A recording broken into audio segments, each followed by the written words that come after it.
Ladies and gentlemen, my name is Ellison Cruz, and as we awaken to groggily step into the deep, dark, creepy vastness that is known as the field of medicinal science, I'd like to welcome you to the hospital, here in Little Nightmares 2, where on the surface things might not immediately appear as spooky or difficult as the school or wilderness, but I'm not going to mince words here. This place is not to be trifled with, especially with the fact that they like to throw in a ton of beginner traps like bottomless pits. Fantastic. It's a real good thing we had 6 there to save the day, but now we're left to contend with these suspended beds and oh, okay, you're just going to go ahead and just sprint on across. No big deal. We just get a running start here. There we go. Yeah, wasn't entirely sure these would be load bearing, but hey, what do you know? Hold a couple of small children. That's good to have on hand. So we'll go and climb up, and this is like pretty surreal imagery. Like, what in the world would compel somebody to do something like this? Well, as we'll soon come to find out, the answer to that will be unsurprising, if not still shocking. So sprint across this way. Nice. So we find ourselves in another room, and what you have to do is take this power source out of the socket, but it's really hard to activate sometimes. So there we go. I was trying that entire time to pull it out of the socket. It just does not register that you're interacting with it in any way. But we're gonna go ahead and bring it over here because we need power to this elevator shaft this time. So there you go. And this will open the way, and we're just gonna go and take a leap of faith. There we go. So while those beds were able to, you know, hold the weight of a couple of small children while being suspended by rope, well, this elevator can't quite handle the same load, so make sure you get in there and do not fall.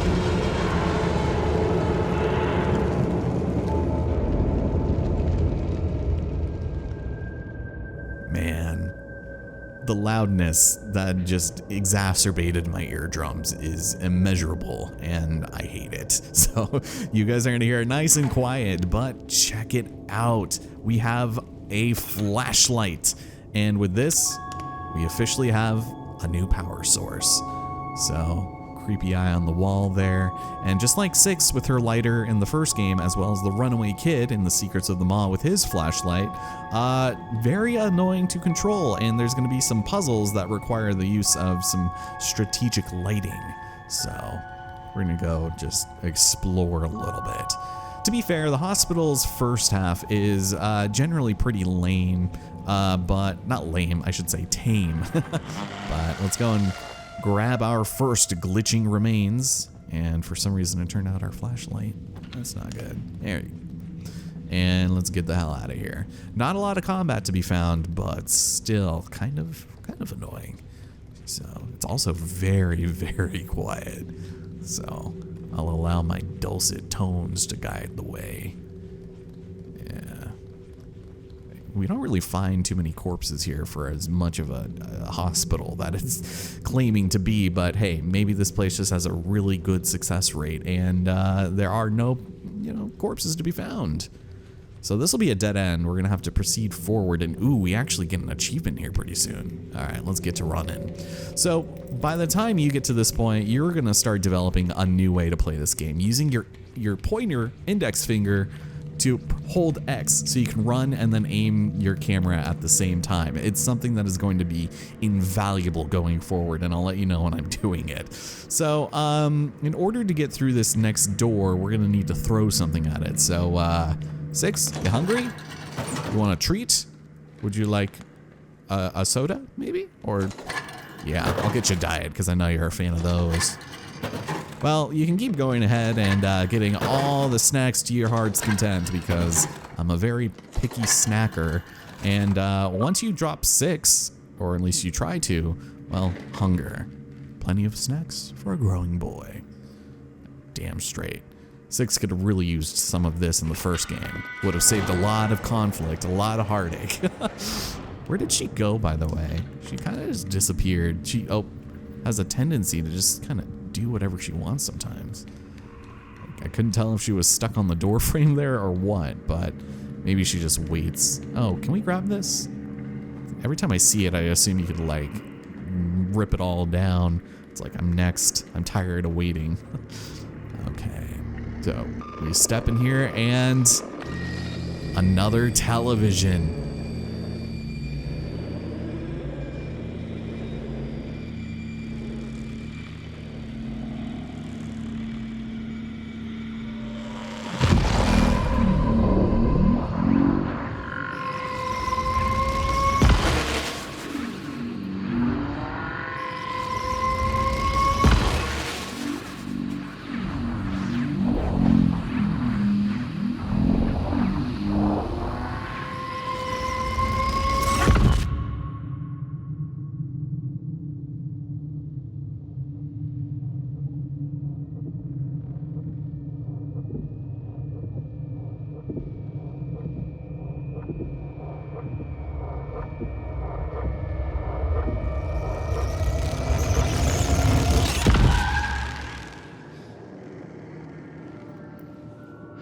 Again, 6 being there to save the day, but I don't think she's very happy about that. We need to stop succumbing to the powers of CPAC and Fox News. Turn that shite off, I'm getting out of here. But welcome to, I guess, the recreation hall. We have a couple of mannequins slash dummies here, incomplete, I might add, and there's a couple of things upstairs we have to get to. That place is extremely important, but first we're going to need a key, and no, it's not going to be down there. No. Something else pretty fun will be down there, just not anything here. So I just noticed on the back, the solution to the puzzle is actually revealed. So we need to find a key, which is fine and dandy, but first I want to play with an X-ray machine. Get over here, 6. Takes 2 to tango. So, hold her hand while standing right behind this X-ray and have yourself a grand old time. Good to know that we're both somewhat human, if not children. But we're gonna step in here, and there are a couple of things abound. Yeah, this room's a little nerve-wracking, but first things first. We're gonna go climb on this bookshelf here. This is kind of hard to find, actually. We have our first of 2 hats in this chapter, and it is the Hat de la Teddy Bear. Teddy Bears, there we go. Okay, so that is half of the hats being completed, but it would be a cliche to collect them all. Trust me, I know. So this is kind of neat. It's definitely got a bit of personality and all, but the idea here is to go ahead and I guess there are only the 3 teddy bears here. We're going to have to go and put them behind the X-ray in order to see if there's a key inside of them. And I'm pretty sure it's always going to be the same here. So I'm going to set you about right there. And if you don't mind me, I'm just going to go and do, ooh, that was a weird jump. There we go. And there is a key there. Also, she's showing us something. Sometimes there's nothing in that, but maybe it's just to show that there is sometimes a thing in there. But you can see in the wall, it's like, hey, take a look, there's an X-ray of a teddy bear. Now, who would be so silly as to do that? Wants to show you there's a key inside, so yeah, this thing's pretty massive though. But now that we know which teddy bear has the key that we need to go through a padlocked door that we have yet to see, guess what? It's time to play with fire. That's right, there is an incinerator here, and oh boy, you can have some fun with that. So you can go in here to explore. I'm not going to do that. And oh, sorry. Let me toss that back in there for you. Or maybe I can't. I'm sorry. 6. There we go. So all we have to do is drop that in there and ooh, burn. Just let it crumble to ashes. We'll go in there directly afterwards. Nothing wrong will be with that. And the key gets dropped. That's nice. Good to know that it did not succumb and is not extremely hot to the touch. But yeah, it will be much warmer now. Over here, there's maybe some corpses. It also still kind of looks like they're just mannequin parts. So that's something you're going to be seeing a lot over the course of the game, is just a bunch of mannequin pieces. And that's the spooky thing for this area. So I guess if you have something about dismembered parts of the body being portrayed as plastic, or I guess hard plastic in this case, then I'm sorry. But I think we'll see a lot more of it. I just think it would be so much creepier if they were actual human parts. It doesn't even have to be bloody, you know? So now that we have the key, we're gonna go and step on up here where you can see in order to take the elevator, we need 2 of those power sources. And they're gonna be on other sides of the hospitals. Go figure. But let's go and stick that right in there. Thank you. And check it out. It is a mannequin piece hell. This is great. I love it, don't you? It's a little creepy though, still. But just imagine if they were actual body parts. That might be a little too much to ask, actually. This game is only rated T after all, so.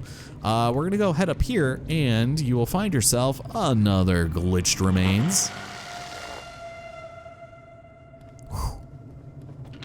Yeah, so that is number 2 of 4 in this chapter, so not a whole lot of collectibles to grab, but still quite a few achievements yet to get, so we're gonna make ourselves useful over here, and unfortunately this is where Six and Mono must part ways, because now comes the hard part. So, just completely ignored the mannequin corpse that is ratcheted down to that table there, and we're gonna move this crate of hands, because, you know, what else are we gonna do? And, oh god, of course. Jesus. Its hands gotta go rabbit. Also, what in the hell is this? What in the world? So now we have Mr. Thing to worry about, and that's always a fun bit of business because it will insta-kill you if it touches you. So be careful because you don't want his grubby little mitts all over your face. You don't know where it's been. Oh god. So it'll lunge at you, but it's kind of easy to read and very annoying to try to run away from. So now we gotta climb up, and don't get touched because it's a bad touch. Not a big fan, so go in here, get through the vents as quickly as you can, and don't let him pounce. Ugh. Because for whatever reason, this discombobulated hand does not know how to work a vent. So thank God for that. We have a bit of a reprieve, but he's gonna come back, and he's gonna be a little upset that we tried to give him the old jukebox hero. So there he goes into the vents. That's not good. You know what I'm gonna do? I'm gonna go and preemptively just anticipate that you're gonna fall from up there and land right in front of me because, yeah, I am not a fan of trying to fight this guy. Okay, all right. Maybe I have to step a little closer. Okay, there it is. Cheese it! Get out of there! Okay, let's go this way. Run, run! Okay, am I okay here? Thank goodness. I'm out of here, dude. Okay, now we're somewhat safe, but oh geez, there is a hammer, and it is time to bring it down. Hell yeah! So when it puts up its middle finger and its index like that, that's its tell that it's going to attack and or lunge. So you kind of have to be able to be smart about how you read his movements here. Oh, nice! And of course, he's gonna need 3 hits to die. So you know what? This is for making me play Master of Puppets for 4 hours straight, because that is about how my fingers felt recording that stupid video. Oh, are you joking me? Okay, take that! And another one! And on top of that, another achievement. Thank you. So hitting him 3 times after it dies is better to be safe than sorry. But here is our first power source. I feel weird calling this like a battery or something. This is just a little power plug, you know. My wife is a fan of those. Just kidding. So we're gonna move this other box of various amenities. There we go. And we're gonna bust out this way. I don't know how this is supposed to make sense, but good throw there, Mono. Spirited effort.